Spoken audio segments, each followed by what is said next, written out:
President Yost, Auxiliary President Henne, Auxiliary President Lehman, and Director and good friend Jimmy Pasco. We've worked together a long time. Thank you for inviting me to join you today and for the service you've extended to this nation. I'd also like to thank the Attorney General Garland, Attorney General Gupta, Homeland Security Secretary Mayorkas, and the Director of the FBI and Secret Service, Alcohol, Tobacco, and Firearms, U.S. Marshal Service, U.S. Capitol Police, all for being here, but for your leadership. We're also joined by my longtime friends, Senator Patrick Leahy and House Majority Leader Steny Hoyer. Before I begin, let me say a word about yesterday's mass shooting in Buffalo, New York. A lone gunman, armed with weapons of war and hate-filled soul, shot and killed 10 innocent people in cold blood at a grocery store on Saturday afternoon. Jill and I, like all of you, pray for the victims and their families and a devastated community. I've been receiving updates from my team in the White House that's in close contact with the Justice Department. We're still gathering the facts, but already the Justice Department has stated publicly that it is investigating the matter as a hate crime, racially motivated act of white supremacy and violent extremism. As they do, we must all work together to address the hate that remains a stain on the soul of America. The hearts are heavy once again, but a resolve must never, ever waver. No one understands this more than the people sitting in front of me. Moms, dads, children, family members, about how those folks in Buffalo feel today when they got the call. They're pulled into us as if you got pulled into a black hole in your chest. There's no way out. Jill and I know, we know no memorial, no gestures can fill the void in the hearts they have now, or that you who've lost someone feel as well. Being here today and hearing the name of your husband, wife, father, mother, son, daughter, brother, sister, brings it all back as if you got that phone call 10 minutes ago. The American people, we owe you. You know, you sit down in the street, your normal families, all neighbors, and every day you worry, and you worried you'd get that phone call as they pinned on that shield. And now you look at an empty chair. Although I didn't personally know your husbands, wives, sons, daughters, brothers, sisters, I knew them. They were the first ones to run in to help when everyone else ran away when we were kids, when we were young men and women. Even in grade school, they'd jump in when someone else was threatened or being bullied, regardless of the odds. Think about it. It was part of their DNA. They didn't think about it in terms of serving, protecting, and defending, but that's what they did. They served even before they put on that shield. They protected, and they were there. Being a police officer is not just what they did, it's who they were. I was telling the president of this organization, I grew up in a neighborhood where he became a cop, a firefighter, or a priest. I wasn't qualified for any of them, so here I am. But all kidding aside, we expect so much from our law enforcement officers today. This is a different world we're in. Just in the last several years, it's so much more complicated. The job is complicated. Yet we expect so much more of all of you.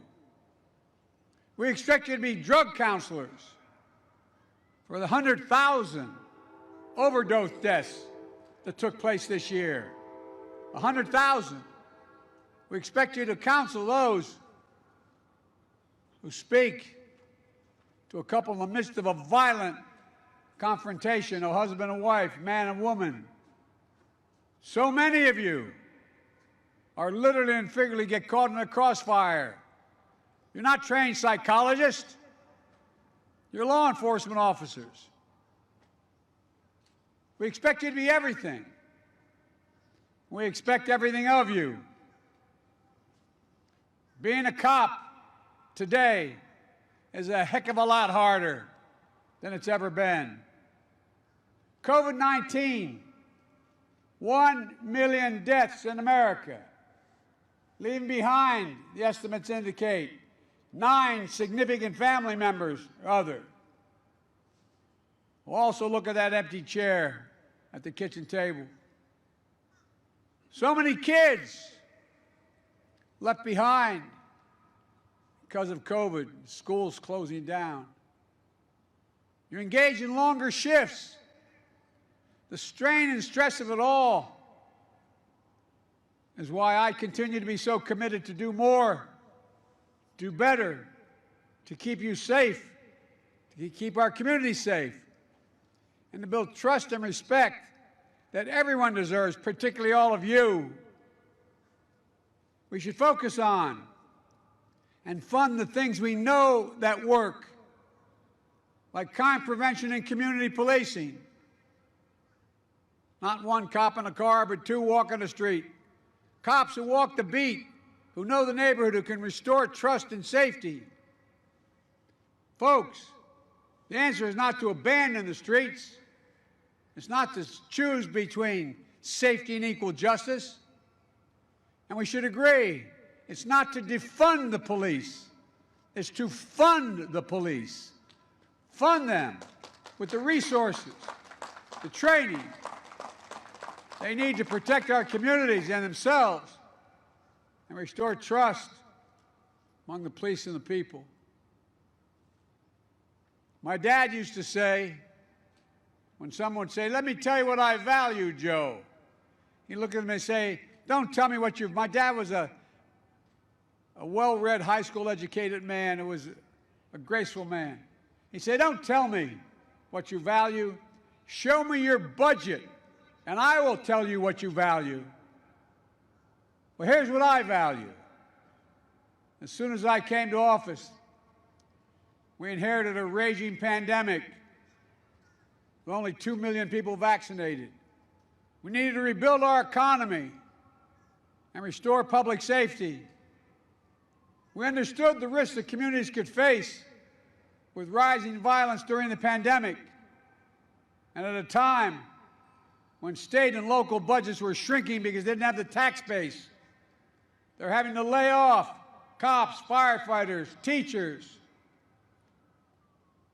They were under tremendous strain. So we made sure we passed a thing called the American Rescue Plan, providing historic $350 billion directly to the cities and counties and states and tribes so they didn't have to lay off law enforcement. They could keep the cops on the job and fight to keep communities safe. And it's working. More than 300 communities, from big cities to small towns, are using more than $10 billion. The American Rescue Plan funds for violence prevention and public safety this year. Building new police training facilities. Recruiting, which is getting harder. Hiring and giving policemen a raise. Partnering with federal, state, and local community groups to reduce gun violence. Investing in community interventions that use trusted community members to work directly with people who are most likely to commit gun crimes or become the victims of gun crimes, and intervene before it's too late. My mother said, "Of everything bad, something good will come if you look hard enough for it." We're looking hard to determine why and what we can do to prevent that law enforcement officer being put in the middle. I'm encouraging every mayor, governor, to use the American resource money they have, and they have it now. You spend it now. This summer, when crime historically spikes, and this rescue funding for police is part of a comprehensive strategy to combat violence in America. I've laid out this plan to all the police agencies, and they're taking a good look at it. With my budget last year, we increased funding for state and local law enforcement by not almost, 29%. That included significant investments in community-oriented police services, the COPS program designed to build legitimacy and trust in communities, to address violent crime, to combat hate and extremism. My budget for the next year doubles the investment in community policing, $573 million, the most in over a decade. And on top of that, it includes $30 billion in new mandatory investments in law enforcement and crime prevention.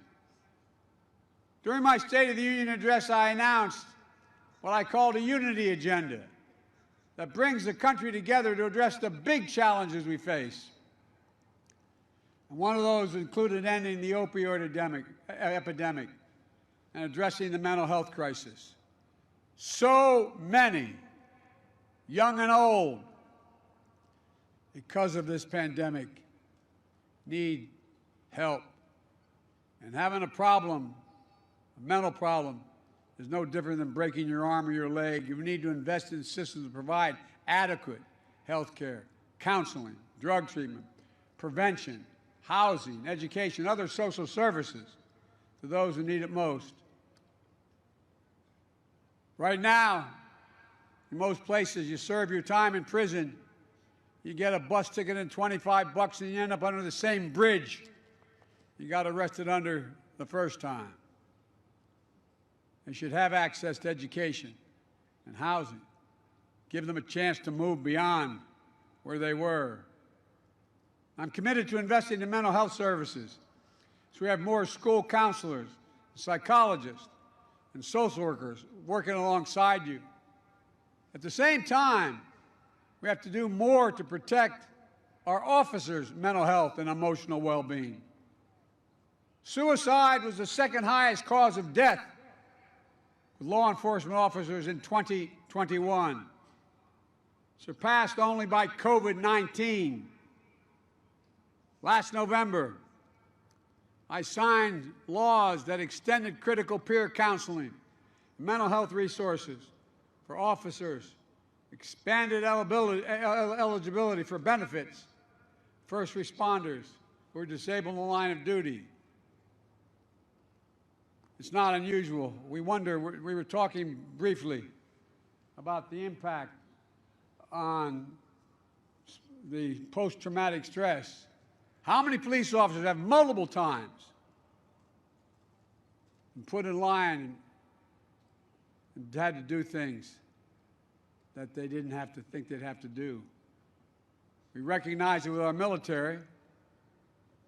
More people continue to die from post-traumatic stress at home than die in any wars that are going on now. 20 a week. It matters. We face up to it and help these folks, everyone. There are other areas we need to continue to work on together. 40% of all the calls that result in an officer's death are calls to intervene in a domestic violence dispute. Let me say it again. 40%. We expect officers to have degrees in psychology.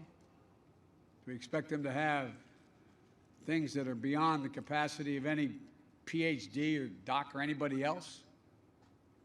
That's why it's so important to get reauthorization of the Violence Against Women Act, providing critical resources for law enforcement. And I want to acknowledge law enforcement's constructive role in trying to reach an agreement on meaningful policing legislation in Congress. We haven't gotten there yet. We must get there to strengthen public trust and public safety. 2021 was one of the strongest years on record when it comes to federal support delivered to state and local law enforcement. While these are important steps, there's much more work to be done. I'm committed to being your partner, as I always have. Let me close with this. Jill and I know how it is when there's a memorial service for our son who won the Bronze Star and Conspicuous Service Medal in Iraq. We're proud, but we're also, it's bittersweet because you remember everything. I want to thank the families that are here. It really takes courage to show up because everything comes back. Everything comes back. A short walk from here at the National Law Enforcement Memorial, there's a quote engraved on the wall. And the quote goes, "It's not how these officers died that made them heroes. It's how they lived." To the families, children, now we have some idea how hard it is. But I promise you, the day will come when the memory of your loved one, you open that closet door and you smell the scent, or you go by that park you used to walk in, or you hear that song.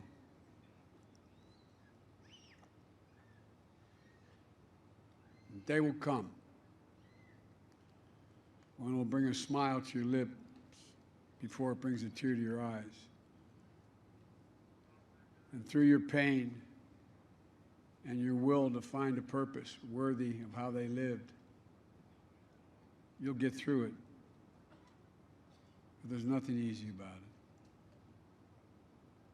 Our hope and prayer is that we as a nation find that purpose as well. May the souls of those who you loved and those with whom you served rest in peace and raise in glory. May God bless you all, and may God protect our police and our troops. God bless you.